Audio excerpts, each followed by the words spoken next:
கர்த்தருடைய பரிசுத்த நாமம் மகிமைப்படுவதாக. ஆண்டவரும் இரட்சகரும் மீட்பரும் ஆகிய இயேசு கிறிஸ்துவின் விலையேறப்பெற்ற நாமத்தில் உங்களை நான் வாழ்த்துகிறேன். பிரியமானவர்களே, இந்த நாள் வாசிக்கும்படி தெரிந்து கொண்ட வேத பகுதி அப்போஸ்தலனாகிய பேதுரு எழுதின நிருபம் அதிகாரம் 1 முதல்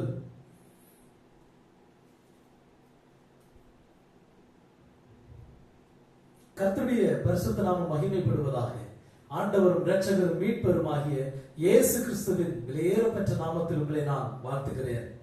இந்த நாள் வாசிக்கும்படி தெரிந்து கொண்ட வேத பகுதி அப்போஸ்தலனாகிய பேதுரு எழுதின பொதுவான நிருபம், முதலாம் நிருபம் அதிகாரம் 1 முதல் 5 வரை நாம் வாசிக்க போகிறோம். என்னோடு கூட திருப்பிக் கொள்ளுங்கள். 1 பேதுருவின் புஸ்தகம் அதிகாரம் 1. இயேசு கிறிஸ்துவின் அப்போஸ்தலனாகிய பேதுரு பொந்து, கலாத்தியா, கப்பத்தோக்கியா, ஆசியா, பித்தினியா தேசங்களில் சிறையிருக்கிறவர்களில் பிதாவாகிய தேவனுடைய முன்னறிவிப்பின்படியே ஆவியானவரின் பரிசுத்தமாக்குதலினாலே கீழ்ப்படிதலுக்கும் இயேசு கிறிஸ்துவனுடைய இரத்தம் தெளிக்கப்படுதலுக்கும் தெரிந்து கொள்ளப்பட்ட பரதேசிகளுக்கு எழுதுகிறதாவது, கிருபையும் சமாதானமும் உங்களுக்கு பெருக கடவுள். நம்முடைய கர்த்தராகிய இயேசு கிறிஸ்துவின் பிதாவாகிய தேவனுக்கு ஸ்தோத்திரம் உண்டாவதாக. அவர் இயேசு கிறிஸ்து மரித்தோரிலிருந்து எழுந்ததினாலே அழியாததும் மாசற்றதும் வாடாததும் ஆகிய சுதந்திரத்திற்கு ஏதுவாக ஜீவனுள்ள நம்பிக்கை உண்டாகும்படி தமது மிகுந்த இரக்கத்தின்படியே நம்மை மறுபடியும் ஜனிப்பித்தார். கடைசி காலத்திலே வெளிப்பட ஆயத்தமாக்கப்பட்டிருக்கிற ரட்சிப்புக்கு ஏதுவாக விசுவாசத்தை கொண்டு தேவனுடைய பலத்தினாலே காக்கப்பட்டிருக்கிற உங்களுக்கு அந்த சுதந்திரம் பரலோகத்தில் வைக்கப்பட்டிருக்கிறது. இதிலே நீங்கள் மிகவும் சந்தோஷப்படுகிறீர்கள்.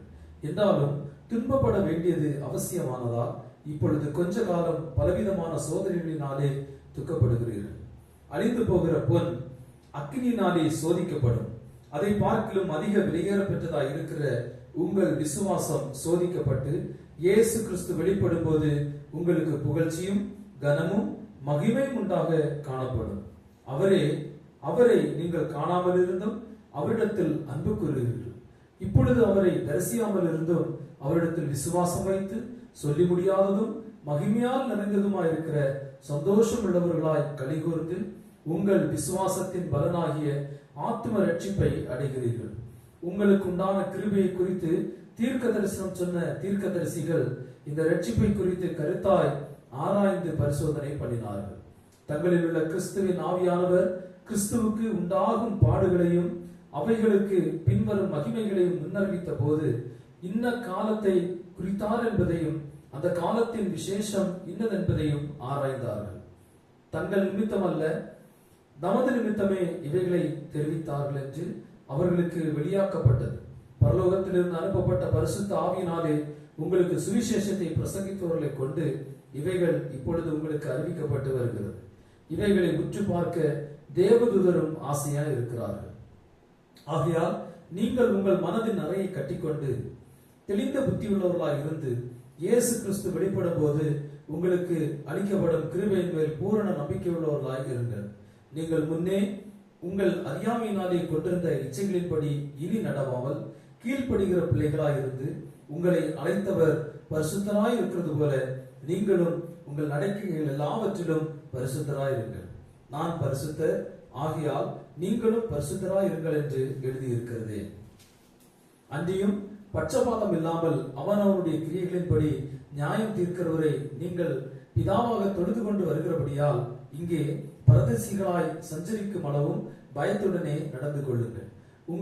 உங்கள் முன்னோர்களால் பாரம்பரியமாய் நீங்கள் அனுசரித்து வந்த வீணான நடத்தை நின்று அழிவுள்ள வஸ்துக்களாகிய வெள்ளியினாலும் பொன்னினாலும் மீட்கப்படாமல் குற்றமில்லாத மாசற்ற ஆட்டுக்குட்டியாகிய கிறிஸ்துவின் விலையேறப்பெற்ற இரத்தத்தினாலே மீட்கப்பட்டீர்கள் என்று அறிந்திருக்கிறீர்களே. அவர் உலக தோற்றத்திற்கு முன்னே குறிக்கப்பட்டவராய் இருந்து தமது மூலமாய் தேவன் மேல் விசுவாசமாய் இருக்கிற உங்களுக்காக இந்த கடைசி காலங்களில் வெளிப்பட்டார்.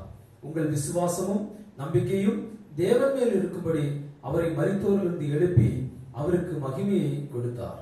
ஆகையால் நீங்கள் மாயமற்ற சகோதர சிநேகம் உள்ளவர்களாய் இருக்கும்படி ஆவியினாலே சத்தியத்திற்கு கீழ்ப்படிந்து உங்கள் ஆத்துமாக்களை சுத்தமாக்கி கொண்டவர்களாய் இருக்கிறபடியால் சுத்த இருதயத்தோடு ஒருவரில் ஒருவர் ஊக்கமாய் அன்பு கூறுங்கள். அழிவுள்ள வித்தினாலே அல்ல, என்னென்றைக்கும் நிற்கிறதும் ஜீவன் உள்ளதுமான தேவ வசனமாகிய அழிவில்லாத வித்தினாலே மறுபடியும் ஜென்மிக்கப்பட்டிருக்கிறீர்களே. மாம்சமெல்லாம் புல்லை போலவும் மனுஷனுடைய மகிமை எல்லாம் புல்லின் பூவை போலவும் இருக்கிறது. புல் உலர்ந்தது, அதன் பூவும் உதிர்ந்தது. கர்த்தருடைய வசனமோ என்றென்றைக்கும் நிலைத்திருக்கும். உங்களுக்கு சுவிசேஷமாய் அறிவிக்கப்பட்டு வருகிற வசனம் இதுவே. அதிகாரம் 2.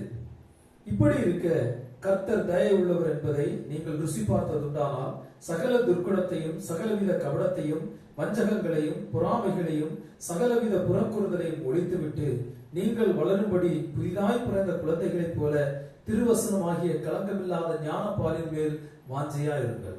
மனுஷரால் தள்ளப்பட்டதாயினும் தேவனால் தெரிந்து கொள்ளப்பட்டதும் விலையேறப்பட்டதுமாய் இருக்கிற ஜீவனுள்ள கல்லாகிய அவரிடத்தில் சேர்ந்தவர்களாகிய நீங்களும் ஜீவனுள்ள கற்களைப் போல ஆவிக்கேற்ற மாளிகையாகவும் இயேசு கிறிஸ்து மூலமாய் தேவனுக்கு பிரியமான ஆவிக்கேற்ற பலிகளை செலுத்தும்படிக்கு பரிசுத்த ஆசாரிய கூட்டமாகவும் கட்டப்பட்டு வருகிறீர்கள். அந்தபடியே இதோ தெரிந்து கொள்ளப்பட்டதும் விலையேறப்பட்டதுமாய் இருக்கிற மூலைக்கல்லை சீயோனில் வைக்கிறேன், அதன் மேல் விசுவாசமாய் இருக்கிறவன் வெட்கப்படுவதில்லை என்று வேதத்திலே சொல்லி இருக்கிறது. ஆகையால் விசுவாசிக்கிற உங்களுக்கு அது விலையேறப்பெற்றது. கீழ்ப்படியாமல் இருக்கிறவர்களுக்கோ வீட்டை கட்டுகிறவர்களால் தள்ளப்பட்ட பிரதான கல்லாகிய அந்த கல் இடறுவதற்கு ஏதுவான கல்லும் விழுவதற்கு ஏதுவான கண்மலையும் ஆயிற்று. அவர்கள் திருவசனத்திற்கு கீழ்ப்படியாதவர்களாயிருந்து இடறுகிறார்கள், அதற்கென்றே நியமிக்கப்பட்டவர்களாயும் இருக்கிறார்கள். நீங்களோ உங்களை அந்த காலத்தினின்று தம்முடைய ஆச்சரியமான ஒளியினிடத்திற்கு வரவழைத்தவருடைய புண்ணியங்களை அறிவிக்கும்படிக்கு தெரிந்து கொள்ளப்பட்ட சந்ததியாயும் ராஜரிகமான ஆசாரிய கூட்டமாயும் பரிசுத்த ஜாதியாயும் அவருக்கு சொந்தமான ஜனமாயும் இருக்கிறீர்கள். முன்னே நீங்கள் தேவனுடைய ஜனங்களாய் இருக்கவில்லை, இப்பொழுதோ அவருடைய ஜனங்களாய் இருக்கிறீர்கள். முன்னே நீங்கள் இரக்கம் பெறாதவர்களாய் இருந்தீர்கள், இப்பொழுதோ இரக்கம் பெற்றவர்களாய் இருக்கிறீர்கள். பிரியமானவர்களே, அந்நியர்களும் பரதேசிகளுமாய் இருக்கிற நீங்கள் ஆத்மாவுக்கு விரோதமாய் போர் செய்கிற மாம்ச இச்சைகளை விட்டு விலகி புறஜாதிகள் உங்களை அக்கிரமக்காரர் என்று விரோதமாய் பேசும் விஷயத்தில் அவர்கள் உங்கள் நற்கிரியைகளை கண்டு அவற்று நிமித்தம் சந்திப்பின் நாளிலே தேவனை மகிமைப்படுத்தபடி நீங்கள் அவர்களுக்குள்ளே நல்லடக்கை உள்ளவர்களாய் நடந்து கொள்ளுங்கள் என்று உங்களுக்கு புத்தி சொல்லுகிறேன். நீங்கள் மனுஷருடைய கட்டளைகள் யாவற்றுக்கும் கர்த்தர் நிமித்தமாக கீழ்ப்படியுங்கள். மேலான அதிகாரம் உள்ள ராஜாவுக்கானாலும் சரி, தீமை செய்கிறவர்களுக்கு ஆக்கினையும் நன்மை செய்கிறவர்களுக்கு புகழ்ச்சியும் உண்டாகும்படி அவனால் அனுப்பப்பட்ட அதிகாரிகளுக்கானாலும் சரி கீழ்ப்படியுங்கள். நீங்கள் நன்மை செய்கிறதுனாலே புத்தீன மனுஷருடைய அறியாமையை அடக்குவது தேவனுடைய சித்தமாயிருக்கிறது. சுயாதீனம் உள்ளவர்களாய் இருந்தும் உங்கள் சுயாதீனத்தை துர்க்குணத்திற்கு மூடலாக கொண்டிராமல் தேவனுக்கு அடிமைகளாயிருங்கள். எல்லாரையும் கனம் பண்ணுங்கள், சகோதரரிடத்திலே அன்பு கூறுங்கள், தேவனுக்கு பயந்திருங்கள், ராஜாவை கனம் பண்ணுங்கள். வேலைக்காரரே, அதிக பயத்துடனே உங்கள் எஜமான்களுக்கு கீழ்ப்படிந்திருங்கள். நல்லவர்களுக்கும் சாந்த குணம் உள்ளவர்களுக்கும் மாத்திரமல்ல, முரட்டு குணம் உள்ளவர்களுக்கும் கீழ்ப்படிந்திருங்கள். ஏனெனில் தேவன் மேல் பற்றுதலாய் இருக்கிற மனசாட்சி நிமித்தம் ஒருவன் அநியாயமாய் பாடுபட்டு உபத்திரவங்களை பொறுமையாய் சகித்தால் அதுவே பிரீதியாய் இருக்கும். நீங்கள் குற்றம் செய்து அடிக்கப்படும் போது பொறுமையோடு சகித்தால் அதனால் என்ன கீர்த்தி உண்டு? நீங்கள் நன்மை செய்து பாடுபடும் போது பொறுமையோடு சகித்தால் அதுவே தேவனுக்கு முன்பாக பிரீதியாய் இருக்கும். இதற்காக நீங்கள் அழைக்கப்பட்டும் இருக்கிறீர்கள். ஏனெனில் கிறிஸ்துவும் உங்களுக்காக பாடுபட்டு நீங்கள் தம்முடைய அடிச்சுவடுகளை தொடர்ந்து வரும்படி உங்களுக்கு மாதிரியை பின்வைத்து போனார். அவர் பாவம் செய்யவில்லை, அவருடைய வாயிலே வஞ்சனை காணப்படவும் இல்லை. அவர் வையப்படும் போது பதில் வையாமலும் பாடுபடும் போது பயமுறுத்தாமலும் நியாயமாய் தீர்ப்பு செய்கிறவருக்கு தம்மை ஒப்புவித்தார். நாம் பாவங்களுக்கு செத்து நீதிக்கு பிழைத்திருக்கும்படிக்கு அவர் தாமே தமது சரீரத்திலே நம்முடைய பாவங்களை சிலுவையின் மேல் சுமந்தார். அவருடைய தழும்புகளால் குணமானீர்கள். சிதறுண்ட ஆடுகளைப் போல இருந்தீர்கள். இப்பொழுதோ உங்கள் ஆத்மாக்களுக்கு மெய்ப்பெறும் கண்காணியுமானவரிடத்தில் திருப்பப்பட்டிருக்கிறீர்கள். அதிகாரம் 3. அந்தபடியே மனைவிகளே, உங்கள் சொந்த புருஷர்களுக்கு கீழ்ப்படிந்திருங்கள். அப்பொழுது அவர்களில் யாராவது திருவசனத்திற்கு கீழ்ப்படியாதவர்களாய் இருந்தால் பயபக்தியோடு கூடிய உங்கள் கற்புள்ள நடக்கையை அவர்கள் பார்த்து போதனையின்றி மனைவிகளின் நடக்கையினாலே ஆதாயப்படுத்திக் கொள்ளப்படுவார்கள். மயிரை பின்னி பொன்னாபரணங்களை அணிந்து உயர்ந்த வஸ்திரங்களை உடுத்துக் கொள்ளுதல் ஆகிய புறம்பான அலங்கரிப்பு உங்களுக்கு அலங்காரமாயிராமல் அழியாத அலங்கரிப்பாயிருக்கிற சாந்தமும் அமைதியுள்ள ஆவியாகிய இருதயத்தில் மறைத்திருக்கிற குணமே உங்களுக்கு அலங்காரமாய் இருக்க கிடவது. அதுவே தேவனுடைய பார்வையில் விலையேற பெற்றது. இப்படியே பூர்வத்தில் தேவனிடத்தில் நம்பிக்கையாய் இருந்த பரிசுத்த ஸ்திரீகளும் தங்கள் புருஷர்களுக்கு கீழ்ப்படித்து தங்களை அலங்கரித்தார்கள். அந்தபடியே சாராள் ஆபிரகாமை ஆண்டவன் என்று சொல்லி அவனுக்கு கீழ்ப்படிந்திருந்தார். நீங்கள் நன்மை செய்து ஒரு ஆபத்துக்கும் பயப்படாதிருந்தீர்களானால் அவளுக்கு பிள்ளைகளாய் இருப்பீர்கள். அந்தபடி புருஷர்களே, மனைவியானவள் பலவீன பாண்டமாய் இருக்கிறபடினால் உங்கள் ஜெபங்களுக்கு தடை வராதபடிக்கு நீங்கள் விவேகத்தோடு அவர்களுடனே வாழ்ந்து உங்களுடனே கூட அவர்களும் நித்திய ஜீவனாகிய கிருபையை சுதந்திரித்துக் கொள்கிறவர்கள் ஆனபடியினால் அவர்களுக்கு செய்ய வேண்டிய கனத்தை செய்யுங்கள். மேலும் நீங்கள் எல்லாரும் ஒருமனப்பட்டவர்களும் இரக்கம் உள்ளவர்களும் சகோதர சிநேகம் உள்ளவர்களும் மன உருக்கம் உள்ளவர்களும் இணக்கம் உள்ளவர்களுமாய் இருந்து தீமைக்கு தீமையையும் உதாசீனத்துக்கு உதாசீனத்தையும் சரி கட்டாமல் அதற்கு பதிலாக நீங்கள் ஆசீர்வாதத்தை சுதந்திரித்துக் கொள்ளும்படி அழைக்கப்பட்டவர்களாய் இருக்கிறவர்கள் என்று அறிந்து ஆசீர்வதியுங்கள். ஜீவனை விரும்பி நல்ல நாட்களை காண வேண்டும் என்று இருக்கிறவன் பொல்லாப்புக்கு தன் நாவையும் கபடத்துக்கு தன் உதடுகளையும் விலக்கி காத்து பொல்லாப்பை விட்டு நீங்கி நன்மை செய்து சமாதானத்தை தேடி அதை பின்தொடர கடவன். கர்த்தருடைய கண்கள் நீதிமான்கள் மேல் நோக்கமாய் இருக்கிறது, அவருடைய செவிகள் அவர்கள் வேண்டுதலுக்கு கவனமாய் இருக்கிறது. தீமை செய்கிறவர்களுக்கோ கர்த்தருடைய முகம் விரோதமாய் இருக்கிறது. நீங்கள் நன்மையை பின்பற்றுகிறவர்களானால் உங்களுக்கு தீமை செய்கிறவன் யார்? நீதி நிமித்தமாக நீங்கள் பாடுபட்டால் பாக்கியவான்களா இருப்பீர்கள். அவர்களுடைய பயமுறுத்துதலுக்கு நீங்கள் பயப்படாமலும் கலங்காமலும் இருந்து கர்த்தராகிய தேவனை உங்கள் இருதயங்களில் பரிசுத்தம் பண்ணுங்கள். உங்களில் இருக்கிற நம்பிக்கை குறித்து உங்களிடத்தில் விசாரித்து கேட்கிற யாவருக்கும் சாந்தத்தோடும் வணக்கத்தோடும் உத்தரவு சொல்ல எப்பொழுதும் ஆயத்தமாய் இருங்கள். கிறிஸ்துவுக்கு ஏற்ற உங்கள் நல் நடக்கையை தூஷிக்கிறவர்கள் உங்களை அக்கிரமக்காரர் என்று உங்களுக்கு விரோதமாய் பொய் சொல்லுகிற விஷயத்தில் வெட்கப்படும்படிக்கு நல் மனசாட்சி உடையவர்களாய் இருங்கள். தீமை செய்து பாட அனுபவிப்பதிலும் தேவனுக்கு சித்தமானால் நன்மை செய்து பாட அனுபவிப்பதே மேன்மையா இருக்கும். ஏனெனில் கிறிஸ்துவும் நம்மை தேவனிடத்தில் சேர்க்கும்படி அநீதி உள்ளவர்களுக்கு பதிலாக நீதி உள்ளவராய் பாவங்களின் நிமித்தம் ஒரு தரம் பாடுபட்டார். அவர் மாம்சத்திலே கொலையுண்டு ஆவியிலே உயிர்ப்பிக்கப்பட்டார். அந்த ஆவியிலே அவர் போய் காவலில் உள்ள ஆவிகளுக்கு பிரசங்கித்தார். அந்த ஆவிகள் பூர்வத்திலே நோவா பேழையை ஆயத்தம் பண்ணும் நாட்களிலே தேவன் நீடிய பொறுமையோடு காத்திருந்த போது கீழ்ப்படியாமல் போனவைகள். அந்த பேழையிலே சிலராகிய 8 பேர் மாத்திரம் பிரவேசித்து ஜலத்தினாலே காக்கப்பட்டார்கள். அதற்கு ஒப்பனையான ஞானஸ்நானமானது மாம்ச அழுக்கை நீக்குதலாயிராமல் தேவனை பற்றும் நல் மனசாட்சியின் உடன்படிக்கையாய் இருந்து இப்பொழுது நம்மையும் இயேசு கிறிஸ்துவனுடைய உயிர்த்தெழுதினாலே ரட்சிக்கிறது. அவர் பரலோகத்திற்கு போய் தேவனுடைய வலது மாரசத்தில் இருக்கிறார். தேவதூதர்களும் அதிகாரங்களும் வல்லமைகளும் அவருக்கு கீழ்பட்டிருக்கிறது. அதிகாரம் 4. இப்படி இருக்க கிறிஸ்து நமக்காக மாம்சத்திலே பாடுபட்டபடியால் நீங்களும் அப்படிப்பட்ட சிந்தையை ஆயுதமாக தரித்துக் கொள்ளுங்கள். ஏனென்றால் மாம்சத்தில் பாடுபடுகிறவன் இனி மாம்சத்தில் இருக்கும் காலை வரைக்கும் மனுஷருடைய இச்சைகளின்படி பிழைக்காமல் தேவனுடைய சித்தத்தின்படி பிழைக்கத்தக்கதாக பாவங்களை விட்டு ஓய்ந்திருப்பான். சென்ற வாழ்நாள் காலத்திலே நாம் புறஜாதிகளுடைய இஷ்டத்தின்படி நடந்து கொண்டது போதும். அப்பொழுது நாம் காம விகாரத்தையும் துரிச்சைகளையும் நடப்பித்து மதுபானம் பண்ணி களியாட்டு செய்து வெறி கொண்டு அருவருப்பான விக்கிரக ஆராதனை செய்து வந்தோம். அந்த துன்மார்க்க உலகிலே அவர்களோட கூட நீங்கள் விழாமல் இருக்கிறதுனாலே அவர்கள் ஆச்சரியப்பட்டு உங்களை தூஷிக்கிறார்கள். உயிரோடு இருக்கிறவர்களுக்கும் மரித்தவர்களுக்கும் நியாய தீர்ப்பு கொடுக்க ஆயத்தமாய் இருக்கிறவர்களுக்கு அவர்கள் கணக்கு ஒப்புவிப்பார்கள். இதற்காக மரித்தோரானவர்கள் மனுஷர் முன்பாக மாம்சத்திலே ஆக்கினைக்குள்ளாக்கப்பட்டிருந்தும் தேவன் முன்பாக ஆவியிலே பிழைக்கும்படியாக அவர்களுக்கும் சுவிசேஷம் அறிவிக்கப்பட்டது. எல்லாவற்றுக்கும் முடிவு சமீபமாயிற்று.